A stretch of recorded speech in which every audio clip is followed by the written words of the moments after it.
룻기라는 성경은 룻이라는 여인의 이름으로 지은 성경책 이름입니다. 근데 사실 룻기 내용에 주인공이 있다면 오히려 나오미가 더 주인공에 가깝다고 볼 수 있습니다. 그래서 나오미서 이렇게 해도 무방한데 굳이 룻이라는 여인의 이름으로 성경책 제목을 지은 이유는 그의 이방인 여인으로서 유대인이 되고 더군다나 예수님의 그리스도의 다윗의 조상이 되는 그야말로 대반전의 이야기가 너무 드라마틱하고 그래서 이방인인 우리들에게 주시는 또 은혜가 있기 때문에 룻기라고 이름을 짓지 않았나 생각을 해봅니다. 나오미 이야기가 1장 1절부터 기록이 되어 나오는데 1장 1절을 이해해 보면 이 룻기의 배경이 이렇게 기록이 되어 있습니다. 사사들이 치리하던 때라고 말합니다. 이때 유대 땅 베들레헴에 흉년이 들자 한 사람이 이 엘리멜렉입니다. 그 아내 나오미와 함께 두 아들을 데리고 모압 지방에 가서 우거하였다라고 시작합니다. 가난하니까 흉년이 드니까 곡식이 있는 이웃 나라로 이민을 갔구나 하고 평범하게 생각할 수 있지만 이 표현은 유대인들에게는 잘 이해가 되지 않는 아주 특이한 기록들입니다. 왜냐하면 우리도 어떤 특정 민족들을 좀 민족적 감정이 있죠. 한국 사람들에게도 마찬가지로 이방인에게 가지고 있는 유대인의 감정이라는 것은 우리가 이 땅에서 가지고 있는 어떤 민족 감정보다도 더한 감정입니다. 유대인들은 이방인하고 식사도 같이 하지도 않고 해서도 안 되고 같이 상종을 하지를 않습니다. 정말 짐승처럼 대했다고 그렇게 성경 기록을 하고 있습니다. 그런 유대인들이 어떻게 이방인들 더군다나 그 나라에까지 가서 거기서 살 수가 있었던가?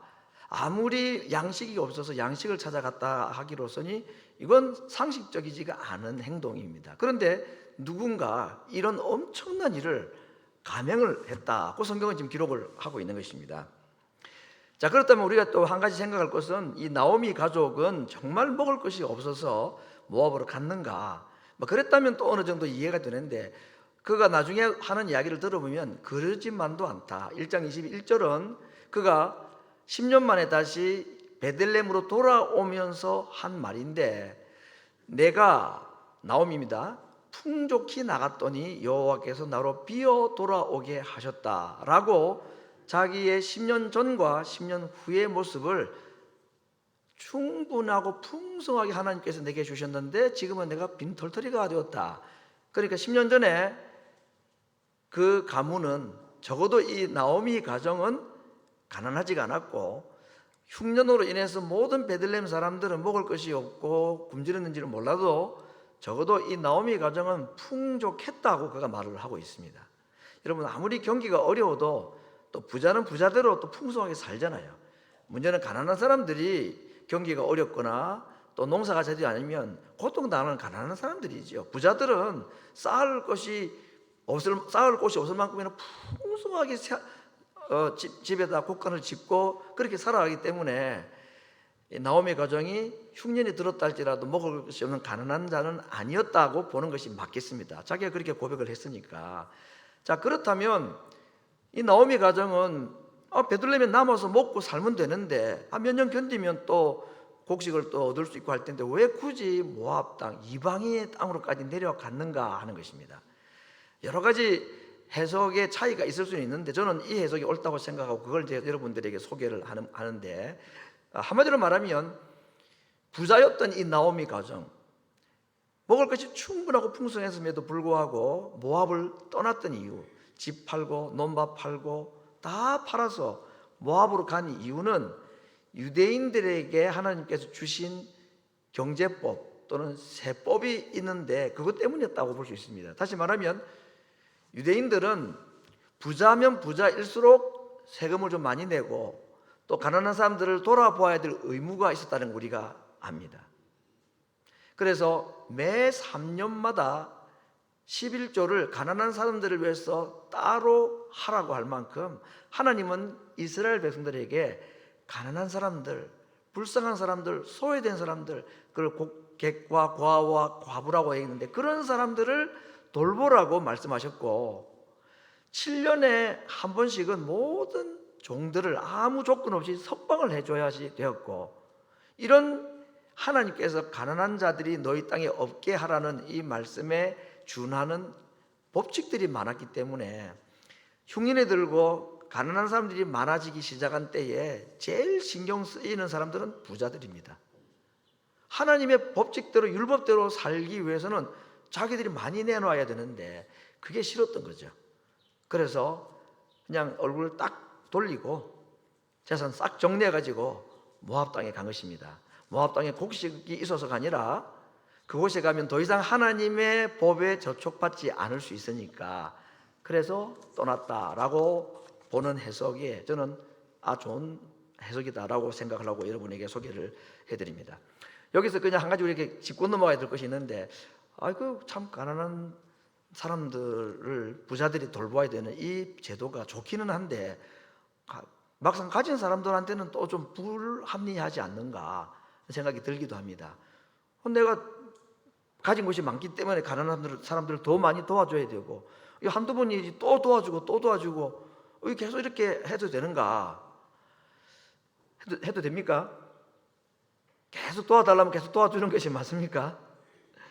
근데 성경은 그렇게 하라고 그랬습니다. 달라고 하는 사람에게 빈손으로 돌려보내지 말라고 그랬습니다. 그래서 유대나라 법은 그런 것 같습니다. 하나님 나라의 법칙이라고 생각되는데 부자가 조금 손해보는 법칙입니다.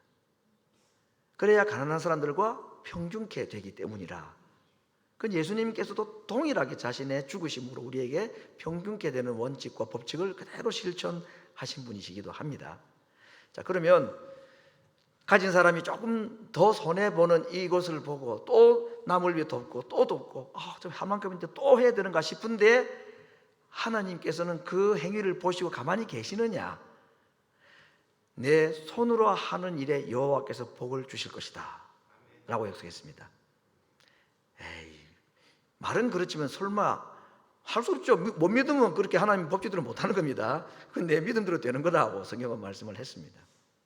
아무튼 이런 법칙에서 보면 나오미는 내 이웃을 내 몸과 같이 사랑하라는 이 법칙에서 분명히 잘못된 행동을 결정을 한 것이라고 볼 수가 있겠죠. 자, 그렇게 한 이 나오미의 결정에 대한 10년의 결과는 오늘 자기 입으로 말한 대로 풍부한 가운데 갔는데 빈털터리가 되었다 그랬습니다. 재산 빈털터리 된 거 말할 것도 없고 남편 죽었고 결혼시킨 두 아들 죽었고 두 모압 여인 며느리만 남게 되었다. 그래서 참 하나님께 큰 자기의 죄를 깨닫고 회개를 하고 다시 베들레헴으로 돌아가기로 결심하는 이야기가 오늘 본문에 나와 있는 이야기의 중요한 내용입니다. 자, 돌아가기 위해서 먼저 그가 해야 될 것이 있는데 두 며느리, 모압 여인 며느리를 데려가지 않고 남겨두기로 마음먹었습니다. 그 이유는 한 명이라도 더 데려가야 이삭을 줍든지 밭일을 하든지 맨손으로 하든지 일을 할 인력이 있어야 될 거 아니겠습니까? 그런데 두 여인을 데려가지 않고 남겨두기를 원하였습니다. 그 마음이 그냥 떠보는 얘기가 아니라 정말로 두 며느리는 남기를 원했던 것 같습니다. 그 이유는 두 며느리가 남편이 일찍 죽고 자식이 없이 있는데 자식이라도 있으면 그 자식 때문에라도 시집생활을 하고 남의 나라로 좀 가야 되는 거 아닙니까? 그런 무릎 쓰고 갈 수 있겠는데 이들이 지금은 더 이상 이스라엘로 가게 되면 결혼을 못하는 것입니다. 이스라엘의 결혼 제도를 우리가 좀 알고 있는데 형님이 자식이 없이 죽으면 동생이 형수를 취하여서 형님의 아이를 대를 이어주는 제도가 있습니다. 그 형사 취수제라는 이름 또는 계대 혼인법이라는 이름으로 아무튼 우리로는 이해할 수 없지만 대가 끊어지지 않아야 된다는 그 믿음의 대를 이어가라는 의미의 그런 제도가 있는데 나오미에게 금방이라도 생긴 베이비라도 있다든지 하면 모르겠는데 지금 이 두 며느리는 더 이상 결혼할 가능성이 전혀 없는 사람입니다. 그래서 너희 고향으로 가서 또 너희 나라 남자를 만나서 그냥 잘 살아라 라고 얘기를 했는데 하도 권하니까 정말 왜 이 나오미가 이런 결심을 했을까요? 자기가 스스로 말했습니다. 내가 지금 하나님께 벌 받은 거다. 너희들이 이렇게 된 거 내 책임이다. 그러니 너희들 돌아가서 다시 가정을 꾸리고 살아야 된다. 그 중심으로 그 두 며느리가 이렇게 권했는데 큰 며느리 오르바는 땡큐 하고 갔고 땡큐 했다는 말은 없습니다. 고맙겠죠. 아무튼요. 갖고 둘째 며느리라고 할 수 있는 이 룻은 오늘 16절에 우리가 잘 아는 그의 위대한 신앙 고백과 함께 절대로 나는 돌아가지 않습니다 라는 이야기를 한 것을 우리가 읽어볼 수 있습니다. 나로 어머니를 떠나며 어머니를 따르지 말고 돌아가라 강권하지 마옵소서. 어머니께서 가시는 곳에 나도 가고 어머니께서 유숙하시는 곳에 나도 유숙하겠나이다. 중요한 건 그 다음 노란 글씨는 것입니다. 어머니의 백성이 나의 백성이 되고 어머니의 하나님이 나의 하나님이 되시리니. 오늘 룻이 시어머니를 따라서 이방 여인임에도 불구하고 예루살렘, 베들레헴, 유대인들의 사는 땅으로 가기를 결심했던 이유는 효심이 지극해서라기보다는 그에게 신앙적 결단이 있었던 것입니다. 이제까지 우리 조상들이 섬겨왔던 그모스 신을 내가 포기하고 우리 어머니가 믿는, 내 남편이 믿었다는 그 하나님 여호와를 내가 신으로 섬기겠다라고 선언을 하고 간 것입니다. 이쯤 되니까 어머니도 단순히 착한 마음의 효성의 지극한 발로가 아니라는 걸 알았을 때에 자기의 삶을 완전히 하나님께 드리는, 자기는 하나님 떠나왔는데 며느리가 자기가 버렸던 하나님을 이토록 찾는 모습 보면서 얼마나 감동이 되었고 또 한편 미안하고 또 참 부끄러운 마음도 있었겠습니까? 아, 이거 정말 내가 데려가지 않을 수 없는 아이구나. 하나님께서 부르시는 부름의 응답이다 하고 그를 데리고 이제 가게 됩니다. 저는 이 룻의 결단에 있어서 적어도 세 가지의 큰 결단을 위한 장애가 있었다. 이 세 가지 이유 때문에 룻이 유대인이 되겠다, 베들레헴으로 가겠다는 것은 어려운 결정이라고 생각합니다. 첫 번째, 유대인의 차별이죠. 우리도 한 민족에 대한 좋지 못한 감정이 있는 민족이잖아요. 그렇죠? 제가 아는 목사님은 미국에 수십 년 살았는데 지금까지도 한 번도 일본차를 타지 않는데요. 일본차가 좋다는 걸 알면서도 이분은 한 번도 미국 차만 타고 그랬지 일본차를 안 탔다고 얘기를 하더라고요. 그 이유가 아시겠죠, 그렇죠? 유대인들과 이방인 사이 이런 민족 감정이 있는 겁니다. 정말 유대인들은 이 벌레처럼 취급했고 짐승처럼 취급했던 유대인의 이 차별, 이걸 알고도 가기 결심한 것이고, 두 번째는 모아보다도 훨씬 못한 땅입니다. 이 유대 땅이라는 것은, 아니 땅이 혹 좋다 할지라도 땅이 있어야지 농사를 짓죠. 다 팔고 왔기 때문에 빈털터리 아닙니까? 우리가 본 대로 룻이 올라와서 매문장거에 남의 밭에 이삭 주러 갔지 농사 지러 가지 않았습니다. 땅이 있어야죠. 가면 가난하게 사는 게 너무나 확실함에도 불구하고 베들레헴으로 가겠다고 결심한 것이고, 세 번째는 한 여인으로서 남편을 잃어버리고는 평생 자식 없고 남편 없이 살 수밖에 없는 자기의 신세를 알고도 나는 가겠다. 그 이유는 딱 한 가지입니다. 내가 하나님의 백성이 되기 위함이다. 하나님의 백성이 됨에 있어서 내게 오는 어떤 불이익도 나는 감수하겠다 라고 결심을 한 것입니다. 그야말로 나오미를 부끄럽게 하기에 충분한 신앙의 위대한 고백이 아닐 수가 없습니다. 자, 룻이 이제 자기를 절대로 떠나지 않겠다는 것을 알고 나오미는 이 룻을 데려가기로 결심을 하죠. 자, 룻을 데리고 가는 데 있어서 그가 베들레헴으로 올라가기로 결심하는 이 나오미의 결심의 배경에는 또 어떤 배경이 있었을까? 왜 베들레헴으로 굳이 가려 했을까? 제가 여러분 질문을 드려보겠습니다. 만약에 여러분이 나오미의 입장이라면 지금 동네 사람들한테 다 배신하고 그들 돌보기 싫어가지고 율법 어겨가면서까지 진짜 하나님도 사실은 버리다시피 하고 지금 간 거 아닙니까? 10년 동안에 이렇게 지금 엉망이 된 자기 인생, 그걸 고스란히 가지고 내 고향으로 다시 돌아가겠다 가실 수 있는 분, 용기 있는 분 있습니까? 혹시 미국에 지금 내가 그러나마 조금 번듯하게 자리를 잡고 있으니까 한국 한번 가고 싶지만 정말 쫄딱 망한 사람, 제가 이 설교를 한 두세 번 했는데요, 오래전에 설교 내용에 보니까 제가 한 사람을 공항에 태워준 사람이 있습니다. 미국에 유학하고 있습니다. 박사학위까지 받았습니다. 그런데 갬블링에 빠져가지고 어디입니까? 저기 애틀랜틱 시티 거기 가가지고 인생을 완전히 탕진해버렸습니다. 나중에 한국에서 빌린 부모님으로부터 받은 이 항공료 가지고 표 사가지고 원웨이로 입었던 옷 가방 2개 딱 가지고 가는데 제가 공항까지 태워준 적이 있었습니다. 너무 가슴이 아팠어요. 그 뒷모습, 울음을 감춰보려고 애쓰면서 돌아서는 그분의 얼굴을 지금도 제가 잊을 수가 없습니다. 나오미가 이 비슷한 상황 아니겠습니까? 안 가죠. 차라리 모압에서 뭐 이방인 취급당하며 굶어 죽는 한이 있어도 어떻게 거길 갑니까? 그런데 룻도 가고 나오미도 가는 겁니다. 이게 오늘 중요한 것입니다. 왜 나오미가 가기로 결심을 했을까? 여기 오늘 정말 중요한 이유가 있습니다. 룻은 왜 남의 나라 며느리가 되어서 남의 나라로 왜 가고자 했습니까?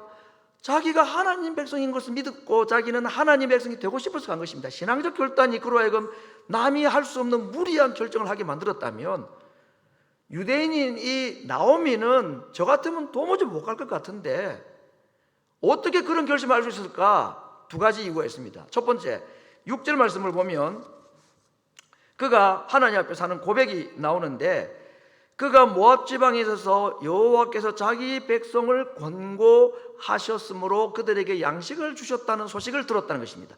10년 만에 베들레헴에 양식이 다시 있게 되었다 하는 소식을 듣고 베들레헴으로 올라간다 하고 결심했다, 그 말이죠. 이게 무슨 말입니까? 이 모압에도 먹을 게 없으니까 이번에는 베들레헴인가 보다, 이 산이 아닌가비요, 저 산인가비요 하고, 그러면 또 다시 그러면 아주 낯짝 딱 깔고 그냥 벼룩이에 뭐 낯짝이 어떻고 뭐 무슨 소리 들어도 먹고 살아야지 무슨 체면 생각하고 무조건 가야 돼, 그렇게 해서 올라갔을까요? 양식 찾아 베들레헴에 갔겠습니까? 아닙니다. 오늘 잘 보면 여호와께서 자기 백성들을 권고하셨다는 소리를 들었다는 것입니다. 그 소식 때문입니다. 권고했다는 말은 우리 성경에 나오는 종종 나오는 단어입니다. 오늘 우리 교회 용어로 말하면 신방하셨다, 그 말입니다. 찾아가셨다. 아브라함을 찾아가시고 이삭을 찾아가시고 야곱을 찾아가시고, 권고하심, 방문하심, 영어 성경은 비짓이라고 되어 있습니다. 하나님이 자기 백성들을 찾아가셨다. 그 증거가 무엇입니까? 베들레헴에 다시 양식이 생겨나기 시작했다는 것입니다. 베들레헴의 곡식 소식을 들었던 이 나오미는 직감적으로 영적으로 깨달음이 있었습니다. 하나님이 자기 백성 베들레헴을 용서하셨구나, 하나님이 자기 백성들을 지금 방문하셨구나 하는 사실을 알고 베들레헴의 양식을 찾아간 것이 아니라 베들레헴을 찾아가신 하나님을 나오미가 찾아가기로 결심한 것입니다. 이런 사람이야말로 믿음의 결단하는 사람인 것입니다. 정말 하나님의 방문하심과 하나님의 용납하심을 믿는 사람은 남이 나를 어떻게 볼까 그렇게 생각하지 않습니다. 하나님의 사랑을 깨닫고 하나님의 용서를 깨닫는 사람은 도무지 이해할 수 없는 이런 결단을 한들어 하는 것입니다. 남들 눈에는 어떻게 사람이 저럴 수가 있어, 양심도 없어, 아니 언제 저건 저래 놓고 지금 와서 이렇게 하고, 남들이 딱 말하기 좋은 상황이 아닙니까 지금. 그러나 정말 하나님의 용서를 확신하고 그 하나님의 용서를 받기를 원하는 사람은 사람들이 자기를 어떻게 보는가 별로 신경 쓰지 않습니다. 나오미는 그것 때문에 베들레헴으로 가기로 결심을 했던 것이었습니다. 베들레헴에 곡식이 생겼다. 베들레헴에 지난 10년 동안 곡식이 없었던 이유는 뭘까요? 농사가 잘 안 되어서 그럴까요? 농사하는 기술이 부족해서 그렇습니까?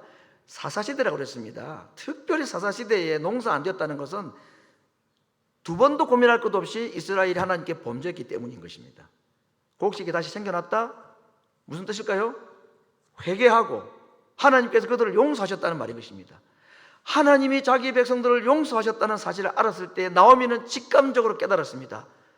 나도 회개하면 용서해 주시겠지. 그래서 베들레헴에 방문하셔서 그들을 용서하시고 곡식을 주시는 하나님이 자기도 회개하면 용서해 주신다는 믿음을 가지고 베들레헴으로 올라간 것입니다. 두 번째, 그가 베들레헴 결심을 했던 이유는 21절에 있는 말씀에 보니까 내가 풍족히 나갔더니, 앞에 적혔던 구절이죠. 그 다음에 나옵니다. 여호와께서 나를 비어 돌아오게 하셨는데, 그 다음 구절에 여호와께서 나를 징벌하셨고 전능자가 나를 괴롭게 하셨다. 이거 불평하고 원망하는 거 아닙니다. 여호와께서 나를 징벌하시고 전능자가 나를 괴롭게 하셨다. 내 잘못에 대해서 하나님께서 벌하신 것이 맞다고 그렇게 말하고 있습니다. 이 말은 무슨 말이냐? 내가 하나님께 벌받아서 이 가정이 이렇게 엉망이 되었고 그런데 베들레헴을 하나님께서 회개할 때 용서하셨듯이 나 역시도 용서받을 수 없는 하나님 앞에 범죄한 자이지만 내가 하나님께 진정으로 회개하면 하나님이 나를 용서해 주신다는 믿음의 고백인 것입니다. 그래서 그는 베들레헴으로 올라가고자 하는 것이 곡식을 찾아간 것이 아니라 룻과 같이 하나님을 찾아갔던 것이었고, 하나님을 찾아 베들레헴으로 온갖 쓴소리를 들을 각오를 하고 올라가고 결심하게 된 것은 그 이면에 나오미에게 무엇이 있었다는 이야기가 될까요? 회개했다는 이야기입니다. 진정한 하나님 앞에 회개한 자가 가지는 자유입니다. 그 자유한 마음으로 베들레헴을 향하여 올라가는 그에게 예상되는 수많은 비난과 비아냥거린 소리가 그의 머리에 가득 찼을지 모르지만 그보다 더 큰 하나님의 용서의 음성이 그 마음을 채웠기 때문에 그런 용기를 내어서 베들레헴으로 올라가는 것입니다. 이게 회개이고 이것이 회개한 자가 누리는 자유라고 말씀해 주고 있는 것입니다. 자, 문제는 하나님의 용서도 좋고 다 좋은데 인간인데 베들레헴 고향 사람들의 반응이 좀 신경이 쓰이질 않겠습니까? 아무리 내가 자유한 회개한 양심을 가지고 간다 할지라도 매일 눈 뜨면 만나될 사람들인데 자기 대문간에 참 말이 거짓처럼 있었던 사람 내몰라라고 갔던 그 과거를 생각하면 과연 베들레헴 사람들이 나를 받아줄 것인가 뭐 궁금해할 것 같습니다. 궁금 안 해도 올라가는 건 틀림없습니다만은, 자, 그렇게 올라온 이 믿음의 결단을 하고 올라오는 나오미와 낯선 한 이방 여인 이 룻이 왔을 때에 이 고향 사람들은 어떻게 반응을 했는가? 19절 말씀. 베들레헴이 이를 때에 온 성읍이 그들을 인하여 떠들며 이르기를 이가 나오미냐? 당신 진짜 나오미 맞냐? 10년 전의 모습하고 비교하면서 그렇게 질문했다고 그랬습니다. 여기 떠들다는 말이 제가 영어 성경 몇 구절을 소개했는데 많은 어떤 성경들은 뭐 휘젓다 이런 stirred라는 단어로 쓰게 됐는데 뉴 킹 제임스 버전으로 excited이라고 했습니다. excited, 흥분했다 했습니다. 나오미 왔을 때 비아냥거리고 저 정말 양심도 없는 사람이 이제 돌아오다니 막 이렇게 소리 지른 게 아니라 환영했다는 것입니다. 이게 좀 억지 주장이냐? 제가 이 떠들다는 단어가 가지고 있는 몇 성경 구절 중에 두 곳을 제가 소개하겠습니다. 첫 번째 사무엘상 4장 5절에 보면 엘리 제사장의 두 아들 홈니와 비느하스가 블레셋과의 전쟁에서 하도 찌니까 어떤 특단의 조치를 내립니까? 지성소 안에 있는 이 복궤를 가져오자. 복궤가 와야 우리 이길 수 있다라고 가져온다고 했습니다. 그래서 복궤가 이스라엘 전쟁하는 백성들 군인들 틈으로 들어올 때, 성중에 들어올 때에 이스라엘이 큰 소리로 외침에 땅이 울렸다고 했습니다. 이 울리다는 단어가 오늘 떠들다는 단어와 동일한 단어입니다. 히브리어로. 두 번째, 아도니아가 일시적으로 솔로몬을 대적해서 다윗을 이 왕이 되려고 반역을 했다가 나중에 다윗이 솔로몬을 왕으로 딱 지명을 하지요. 그래서 솔로몬을 데리고 와서 왕위 즉위식을 가집니다. 왕관을 씌웁니다. 그때 성중에 엄청난 축하하는 소리가 막 일어났는데 요압 장군이 성에서 나오는 시끄러운 소리를 듣고는 말합니다. 이 소리가 무슨 소리냐? 이 소리가 어찌가 이렇게 요란하냐? 할 때 이 요란하다는 단어도 오늘 본문에 떠들다는 단어와 동일한 단어를 쓰고 있습니다. 자, 여러분, 복궤가 예루살렘 이스라엘 백성들 진중으로 들어올 때에 백성들이 소리를 지르고 땅이 울렸고, 솔로몬이 다윗을 이어서 약속대로 왕이 되었을 때에 백성들이 소리를 지르면서 기뻐하는 이 소리, 바로 이 이야기가 나오미가 베들레헴에 돌아올 때 이스라엘 예루살렘 베들레헴 사람들이 했던 행동과 동일한 단어를 쓰고 있습니다. 그러면 지금 베들레헴 사람들은 나오미가 돌아온 걸 보고 기뻐했다는 말일까요? 아니면 화가 났다는 말일까요? 도무지 이해가 잘 안 되죠. 저는 기뻐하고 환영하고 환대했다고 저는 믿습니다. 단어가 똑같이 그때 쓰이는 단어이기 때문에. 그리고 아예 어떤 번역 성경들은 흥분했다고 말했습니다. 이게 가능한가? 가능하지가 않죠. 그런데 왜 이것이 가능했을까요? 저는 이렇게 질문하고 싶습니다. 베들레헴 사람들은 왜 나오미를 환영해 줬을까요? 왜 흥분했을까요? 이유는 딱 한 가지입니다. 지난 10년 그들이 하나님을 잘못 살아서 벌받은 것을 회개하였을 때에 하나님께서 그들을 용서해 주셨다는 증거가 풍년으로 응답이 왔기 때문에 그들은 이미 하나님의 용서를 경험한 사람들입니다. 용서를 받아본 사람은 남을 용서할 수 있는 힘이 생기고 용기가 생기는 겁니다. 도무지 용납할 수 없는 나오미 가정이었지만, 그러나 베들레헴 사람들은 이미 하나님의 환영을 받고 하나님의 용서를 받고 용납을 받은 자들이었기에 원수와 같고 도무지 받아들일 수 없는 것처럼 보이는 이 나오미가 돌아왔을 때에 당신 나오미 아니냐? 나오미 맞지? 하면서 환영해주고 기뻐했다는 것입니다. 그 사랑을 받은 사람만 그 사랑을 알 수 있고 그 용서를 받은 사람만 남을 용서해 줄 수가 있는 것입니다.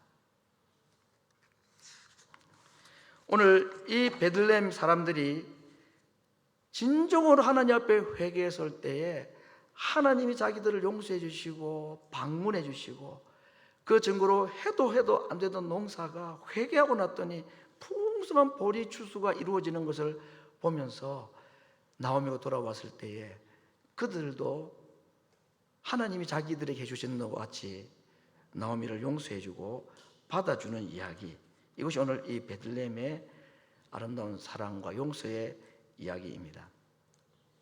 제가 이 본문으로만 우리 교회에서 최소한 3번째 지금 설교하고 있습니다. 아마 이미 설교를 들어보면 2009년도 했고 2015년도에도 했었습니다. 2015년 6월 22일인가가 우리 교회가 엠블로로 이사를 오고 한 주가 지난 주일이었습니다. 그날 제가 이 본문으로 설교하면서 있었던 이야기들을 제가 한번 보았는데, 그때 6월 15일인가가 토요일이었습니다. 그때 100도가 넘는 열풍주의보가 내리는 날이었습니다. 모든 오가에 있었던 30년 가까이 되었던 그 교회의 짐들을 버릴 건 버리고 짐을 싹 정리를 하고 1년 전에 쌌던 짐 못 오게 됐다가 어떻게 다시 이제 오게 되면서 여기다 짐을 다 부리는데, 그때 우리 교회 2세 아이들을 제가 보고 너무 감동이 됐습니다. 정말 선무스매처럼 여자아이들, 여학생들이 땀을 펄펄 흘리면서 정말 이삿짐을 나르는 모습을 보면서 제가 엄청 감동을 받았습니다. 사실은 우리 교회 앞에 도로가 베들레헴 파이이지요.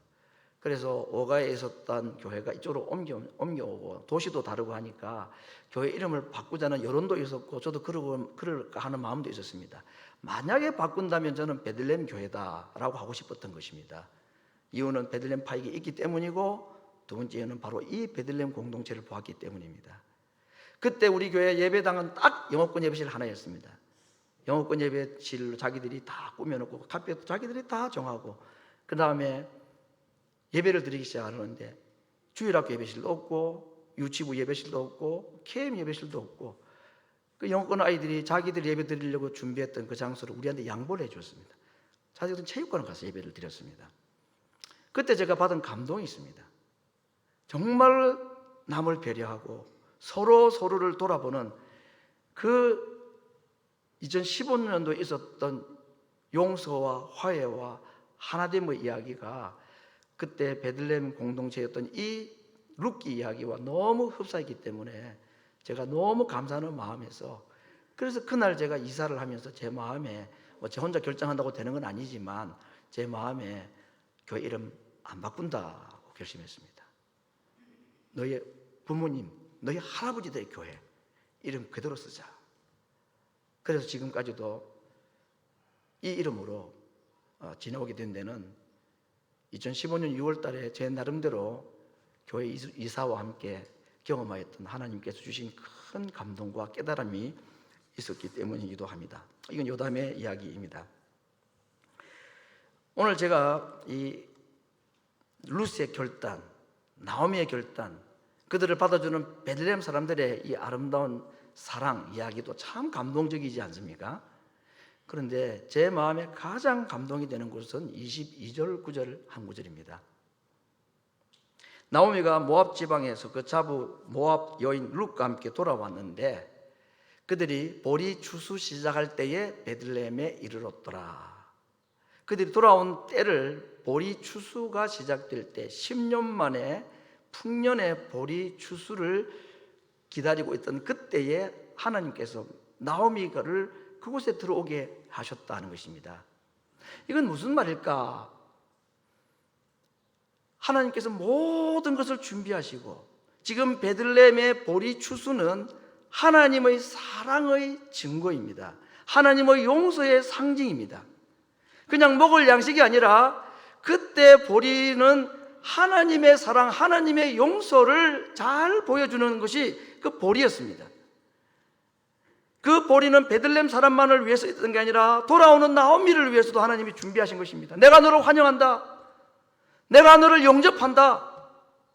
베들레헴 사람도 소리를 지르며 환영하지만 나도 너를 사랑하고 나도 너를 영접하고 나도 너를 환영한다라는 그 보리밭의 보리들이 하나님의 용서와 하나님의 사랑을 노래하고 있었기 때문에 오늘 이 마지막 구절에 이 한 표현은 그냥 일어난 환경 현상을 글로 남긴 것이 아니라 하나님의 크신 사랑과 용서의 이야기가 웅변처럼 크게 기록되어 있는 것으로 저는 생각을 했습니다. 여러분, 오늘 예수님 하나님께서 나오미를 환영하는 이 보리밭의 곡식으로 그를 영접하시는 이 이야기는 훗날 그의 후손으로 오게 될 예수님에게서도 나타났습니다. 예수님께서 자기 백성들을 보리떡 5개 물고기 2마리로 5,000명 2만 명을 먹이는 일들을 하셨습니다. 그러나 예수님께서 이 땅에 자기 백성들에게 떡을 공급하심에 있어서 가장 감동적인 장면 하나는 저는 예수님 부활하신 이후에 3번째 베드로를 만나 주셨던 바로 갈릴리 바닷가에서 있었던 이야기라고 저는 생각해 봅니다.